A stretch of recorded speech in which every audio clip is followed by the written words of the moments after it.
Ya, terima kasih sahabat Mira yang ada di rumah. Kita akan punya obrolan yang menarik tentu saja sore ini tentang bagaimana peran orang tua di dalam mendampingi anak-anak menonton televisi, karena industri televisi yang sudah sedemikian marak ramai dengan beragam program tentu harus disikapi dengan bijak oleh orang tua dan juga tentu saja oleh sahabat-sahabat Mira yang ada di rumah.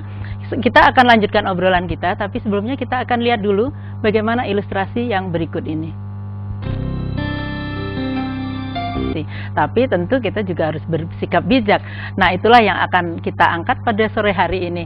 Ya, selamat sore Ibu Rusti. Jadi kalau melihat perkembangan televisi yang luar biasa, tayangannya juga beragam, itu bagaimana pendapat Ibu melihat perkembangan semacam ini?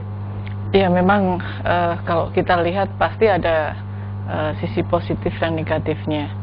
Nah, sekarang tinggal kita juga tidak mungkin tentunya mengasingkan anak-anak dari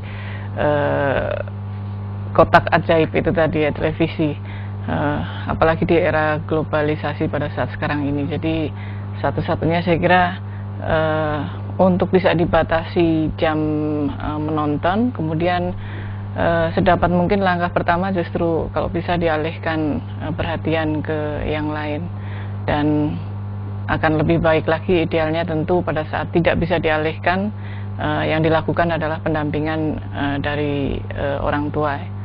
Tapi ini idealnya. Nah, kembali ke saya, tentu ada keterbatasan dari sisi waktu untuk bisa bersama, hadir, selalu ada di dekat anak-anak pada saat mereka menyaksikan televisi. Kebetulan anak-anak saya juga masih sangat kecil-kecil sekali, jadi keinginan untuk menonton televisi juga belum tumbuh sampai ketagihan seperti itu. Sampai ketagihan. Mudah-mudahan juga tidak. Mudah-mudahan. Itu yang kita harapkan. Nah, mungkin kita nanti bisa bersama-sama mengkampanyekan supaya anak-anak tidak ketagihan gitu ya, tidak ketagihan mencandu. Nah, ini mungkin Mbak Ita dari sisi sebagai seorang akademisi bagaimana melihat atau tayangan ini, kemudian sikap, atau mungkin Mbak Ita punya hasil-hasil riset yang barangkali juga bisa disampaikan. Iya, mungkin kemarin kami sempat baru selesai untuk riset awal untuk melihat bagaimana sih sebetulnya anak-anak kita ini bersikap di depan televisi, karena memang nggak bisa dipungkiri televisi sangat memberikan punya magnet yang luar biasa ketika menarik. Jadi ketika tokoh kartun yang dia gemari muncul, mereka langsung tersedot perhatiannya oleh televisi. Sebetulnya memang belum banyak kurikulum atau mungkin kampanye dilakukan untuk membawa anak-anak itu sadar bahwa apa yang mereka lakukan sebetulnya dengan televisi itu punya dampak negatif. Seperti misalnya rata-rata anak-anak menonton televisi itu tidak kurang dari 5 jam satu hari.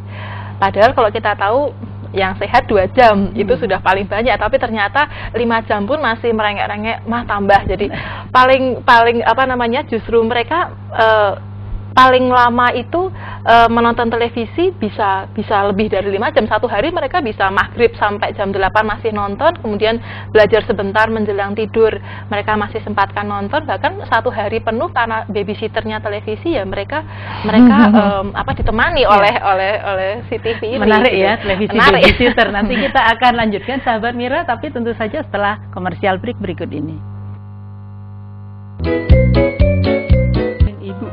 Jadi gak bisa macam-macam deh anak itu. Tadi aku denger deh ibu kasih tahu Adung kalau nonton TV itu baiknya yang mendidik, jangan asal nonton saja. Tadi Adung juga nanya ke ibu, acara-acara yang boleh ditonton apa aja. Enak sih kalau ada ibu yang nemenin Adung nonton TV. Jadinya dia nggak bisa sembarangan nonton TV. Terus Adung juga tahu kan acara yang bagus untuk ditonton. Tadi ibu juga ngasih tahu loh kalau Adung baiknya nonton Mira di TV-ku. Lucu ya, nanti dia jadi tahu dong kalau diomongin sama kita. Ya biar tahu dan jadi anak baik.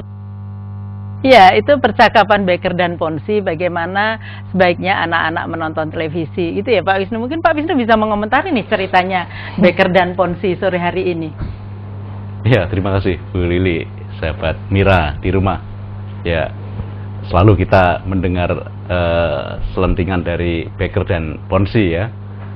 Tadi tentang bagaimana si Becker dan Ponsi itu ngomongin adung lagi, yang pengen tahu dari ibunya ya, acara TV apa yang cukup baik. Nah, sekarang ini kita juga perlu bertanya pada para orang tua sebenarnya, acara apa sih yang bisa ditonton, yang pantas untuk anak-anak. Nah, ini yang mungkin sebagian besar orang tua mengalami kesulitan ya, bagaimana menentukannya.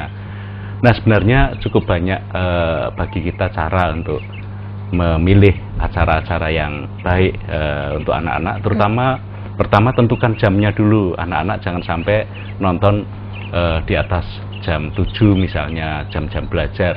Bahkan kalau bisa ya pas sore gitu. Itu pun tadi sudah disebutkan oleh Mbak Ita Budi Pitaloka ya, itu tidak lebih dari 2 jam sehari, bahkan sebisa mungkin kurang itu. Kemudian kalau tadi putra-putri Bu Rustri ya, masih balita ya, sebaiknya memang malah tidak nonton itu, anak kecil balita itu tidak nonton. Nah, baru nanti setelah masuk ke sekolah dasar nonton, tapi dengan waktu yang sedikit. Tapi yang paling penting lagi adalah bagaimana tadi bermain-main, beraktivitas itu lebih. Nah, kembali ke soalnya yang dipertanyakan si Adung tadi ke. Terima kasih Pak Wisnu. Nanti kita akan sambung lagi. Bu Rustri, tadi kan Mbak Ita ada menyebut tentang television babysitter misalnya. Barangkali Ibu punya pengalaman ya yang bisa kita bagi dengan sahabat Mira yang ada di rumah berkaitan dengan bagaimana mestinya kita mengakses televisi, menonton televisi kepada putra-putri barangkali, atau bagaimana yang bisa dibagi kepada Iya, yang jelas kita. Memang untuk televisi ini tidak hanya sebatas siaran yang bisa ditangkap atau program dari televisi, tapi juga kaset VCD atau DVD yang bisa dilihat, dan itu diperjualbelikan dan sangat mudah. Bebas, anak merengek minta itu dan dibawa pulang. Apapun tentu memang tetap harus dilihat, dan juga itu tadi kalau ada waktu yang cukup ataupun bisa meninggalkan pesan, seperti saya misalkan pada saat tugas dinas tentu tidak ada bisa di tengah-tengah mereka. Pendampingan terhadap anak pada saat menonton, kemudian mengajak cerita, dan utamanya lagi terkait dengan hal-hal yang dilihat kalau pas siaran televisi, kemudian ada break iklan, itu kan memang banyak sekali hal-hal yang juga menjadi satu kesatuan. Tidak mungkin tentunya iklan dimatikan, tapi juga sekaligus bagian yang ditonton. Nah, hal-hal yang demikian ini juga perlu selalu dijelaskan tentang yang senyatanya dan hal-hal yang aneh, maksudnya ya tidak ada dalam kenyataan yang ada di sekitar anak-anak. Kehidupan kita sehari-hari. Ya, itu mesti dijelaskan sedemikian pada anak-anak, dan ini juga bukan hal yang mudah, mesti harus telaten betul, seperti itu. Miss, kepada sahabat Mira yang ada di rumah, tetaplah belajar, tetap semangat, dan terus berkarya, dan kita bisa berprestasi maksimal. Sebagai penutup, saya ingin sampaikan bagian dari kampanye kita kepada Ibu Rustri, barangkali mudah-mudahan bisa bermanfaat, bisa diterima menjadi bagian. Bu Rustri menjadi sahabat Mira. Senang sekali, terima kasih. Iya, jadi nanti bisa kita menjadi bagian dari kampanye kita. Di sini ada tulisan bahwa anak pintar cerdas bermedia. Itu yang kita harapkan ke depan. Begitu sahabat Mira yang ada di rumah, sampai jumpa pada kesempatan yang akan datang. Terima kasih, salam.